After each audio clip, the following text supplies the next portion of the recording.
taking a selfie. I was taking a picture of our magnificent downtown and the buildings, because you see, I mean, we're just flying over that new condo at the corner of Yonge and Bloor, and I feel like I could reach down and touch the roof. It's an incredible view from up here, and we're having a good chance to have a look at the traffic. We're up on the Bloor Street area, because I asked to take a look at the bike lanes. They're a pilot project, of course, that we're going to evaluate after a year, and one of the things you can see very well from up here is the impact or not, and it's early in the day yet, on traffic, and right now the traffic's moving very well with the bike lanes there, and with some of the parking moved from the last couple of months.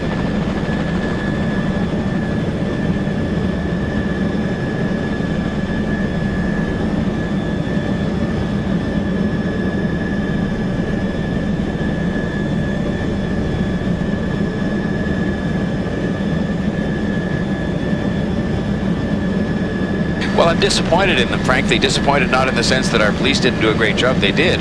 I'm disappointed they're so high, because in the end, I mean, this is all about people simply obeying the law that is there. It's clearly posted on signs that have been there for years, long before I became mayor, and you know, the sort of consideration for others just says that you don't park on busy streets during rush hour, because what happens is, of course, then hundreds of other people are inconvenienced while you just go in for a coffee or just go and get your dry cleaning. So I'm grateful to the police for conducting the blitz and sending the message to 300 people, you know, just last week alone, and just in a blitz downtown, and to 1,400 people who got a ticket. The 300 got towed, and we're just going to have to keep doing it with the cooperation of the police, because people have to get the message that this is a big city. We've got to keep moving.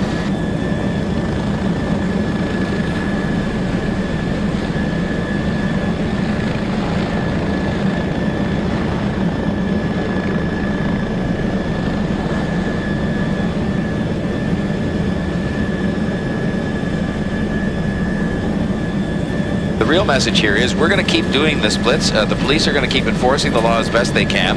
I mean, I really wish we could be deploying those police officers to do other things, because there's more important police work to do, but we've got to keep the city moving, and people have to just start changing their own behavior. You know, we can tow cars, we can ticket cars, but the real solution to this is going to rest in people changing their behavior and not parking in busy streets during rush hours, period, full stop, because it's just inconsiderate of their fellow citizens and of business and just about everybody. So, you know, we'll keep at it.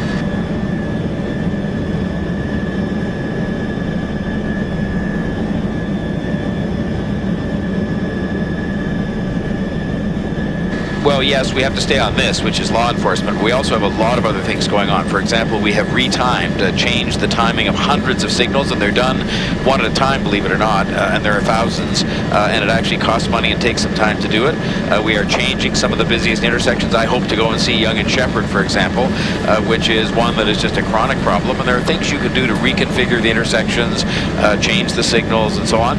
We're going to be rolling out, I hope, but by the end of this year, we're just procuring it now, some of the most advanced technology where the traffic lights actually read the traffic. It gets signals about the traffic flow and adjusts itself accordingly to allow the traffic to flow better. But in the end, I mean, a lot of this has to do, as I say, I hate to repeat myself, with human behavior, but there's lots we're trying to do. And obviously what we've done as well is accelerated a lot of construction projects. I hope people appreciate and approve of the investment of a little more of their money to get projects done faster, through working more at night, through working longer hours during the day, to get these projects done faster. And the other thing I'll mention is that we've dramatically increased the fees for condominium developers to rent a lane of traffic to keep it closed while they're building buildings, so that we're trying to really speed them up or discourage them from doing it altogether, because again, that has a big impact on traffic in the city.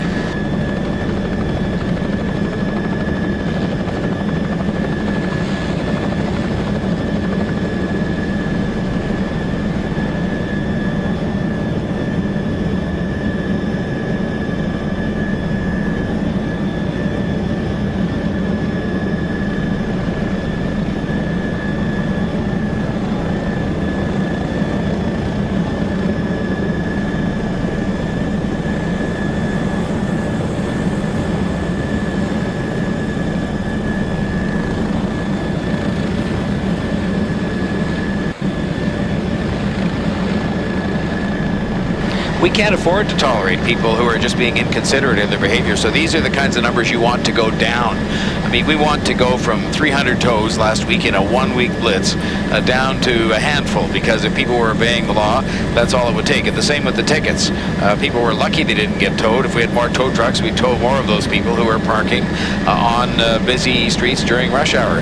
And the same is true. We've got some work to do too. I just want you to know I wanted to come up and see one of these suburban intersections that's been named as one of the worst 10 in the city, and that's Yonge and Shepherd. And a lot of people who drive through North York, either east-west or north-south, will know that almost any hour of the day the traffic is bad, and we're doing a plan for each of the 10 worst intersections.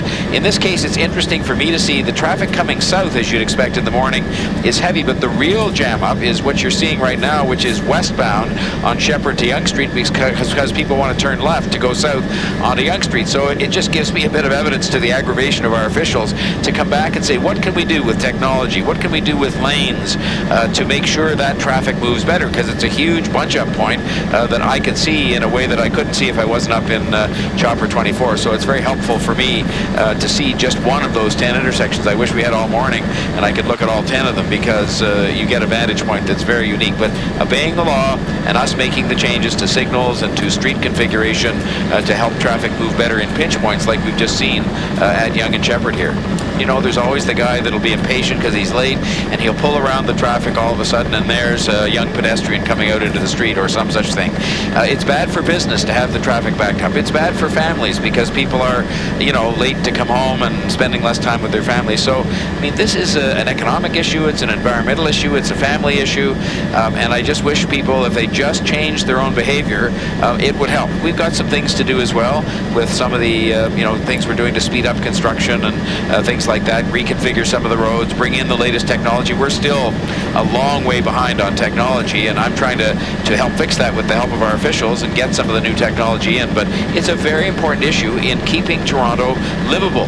When you see the rankings that came out last week, we were first, second, or third on everything except traffic and transportation. We were 12th, and that means building more transit, getting the traffic moving better, giving people an option to get out of their cars, you know, making it possible for people to have other forms of active transportation so they don't have to take a car, like cycling and walking. So these are all things we have to work very hard on, and I'm just determined to get things done. It's tough. You know, I think things are better than they were, but I admit that we still got problems, and so I'm just going to keep at them, including these blitzes, which are necessary when it comes to human behavior.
Well, in 1 week's blitz, you know, which involved a limited number of officers because we can't spare them from all the sort of crime fighting they're doing and so on, we had 300 tows and more than 1,400 people given tickets for parking on busy rush hour streets when they shouldn't be. And these are clearly signed places where it says no parking, no stopping, no standing during rush hour, and they jam up traffic, and it's just inexcusable. So I want those numbers to go down.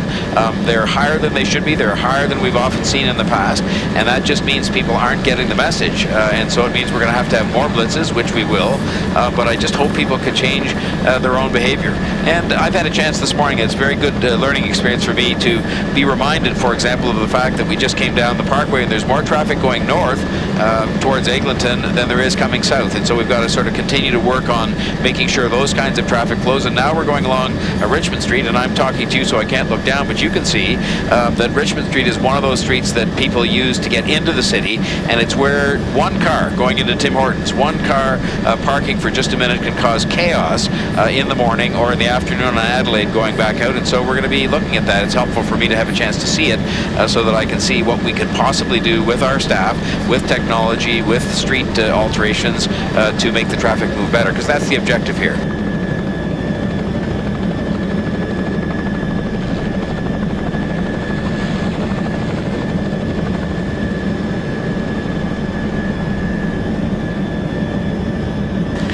Well, it's a difficult question because, of course, the issues like affordable housing and so on are very serious. But I think that people would say that the combined issues of traffic and public transportation, because you can't separate the two, are among the most serious issues facing the city, because they're economic issues, they affect business, they're family issues, they're environmental issues. Think of all the greenhouse gases that are going up into the air just because of traffic sitting when it shouldn't be.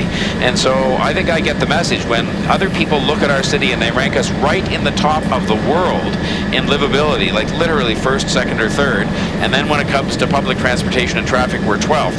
There's a message in that that says if we want to be the best in the world, we have to address this. So that's why we're trying to do it, and we're trying to get more transit built. We have a 15-year plan for the first time, and we're going to have to pay for it. That discussion is to come this fall, but it's a very important issue for all of those reasons, and we're going to keep at it because people have told us